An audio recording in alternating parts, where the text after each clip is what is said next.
Hey friends, Beck here from Power Creative Media. I am really excited to talk to you about webinars today because there's so many, obviously, we're all creating webinars and there's so many things you can do with them and no one is doing anything with them, but they can really be repurposed a lot of ways. And today I'm talking about 5 different ways that you can repurpose webinars. So here we go. Number 1, when you're creating a webinar, most of the time it's going to be slides, right? That's how most of us do a webinar, is we have slides with a little picture of ourselves in the corner, and that can make it hard to, use it as a video. But what you can do is create a second video while you're recording the webinar. So you could have, you've got your regular webcam, let's say, recording your face for part of the webinar, but you can have your phone up there recording you in the same spot, recording you delivering the webinar, so that then you can actually use that recording, the whole recording, to pull clips out of. I'm not saying to use the whole thing to put it on YouTube, although you could do that if it's good quality, but you could just use it to create micro videos and pull small 30 or 40 second clips from that longer video and create branded micro videos using any number of softwares. But you could have those little videos just show the highlights of the webinar, the really good bits. Obviously it's all good, but the really good highlights that you can put on those small videos. That's number 1. Number 2, you can do the same thing, but just using the regular recording of your webinar and create audiograms. Audiograms are 30-second or I guess a minute or less clips that you can put anywhere on social media. They are audio clips, so they're the MP3. And what you do is get a branded image. It might be a picture of you, might be the name of the webinar or the title of the that small clip that you've pulled out. And usually on an audiogram there are those audio waves as well, so that you can see that it's not just an image. It's actually an MP3. So, or I guess it would be an MP4 once you got that done with it. But anyway, so it's a small clip that's just for audios. Those work really well on LinkedIn. People really like audiograms, and it also again just shows the highlight of the thing that you said, so that people don't need to watch the whole webinar in order to get the gist.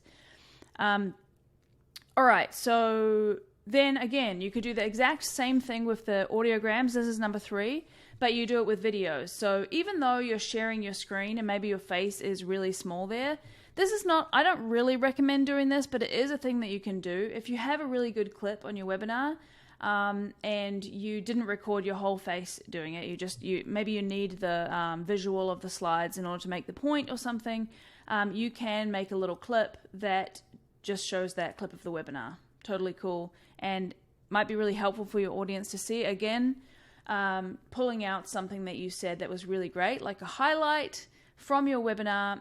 You can do those just with the video of your webinar, not just the video that you might make with your phone separately.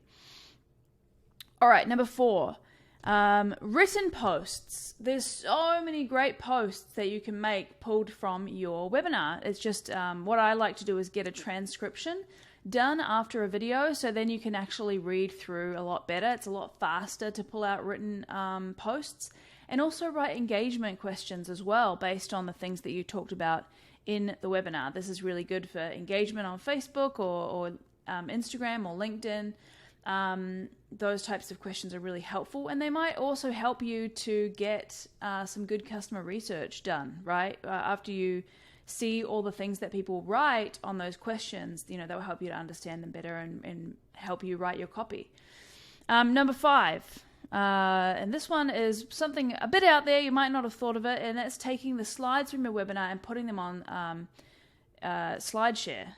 So Slideshare is, if you haven't checked it out, it's a place you can put all your slides from any number of presentations or things. Even if it's not a presentation, even if you just created some really great slides, it's like the Facebook carousel thing. It's like that, but on steroids. So you can put your slides up there. I would also put a transcription, a description, something like that, because there's a lot of traffic on Slideshare, and you might get some people that you would otherwise not have following you or signing up to your stuff. So that is 5 ways that you can use your webinar to create more content so that you don't have to create original stuff again. You can just use what you've already got. If you are looking for more help on creating more content, on repurposing your content, on any type of social media, getting more consistent, writing better posts, getting more traction, finding more leads from social media, hit us up. We are at powercreativemedia.com.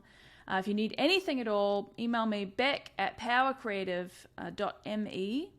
And when I say anything at all, I just mean, related to social media or content. All right, that's me. Have a great rest of your day, and I will see you in the next video.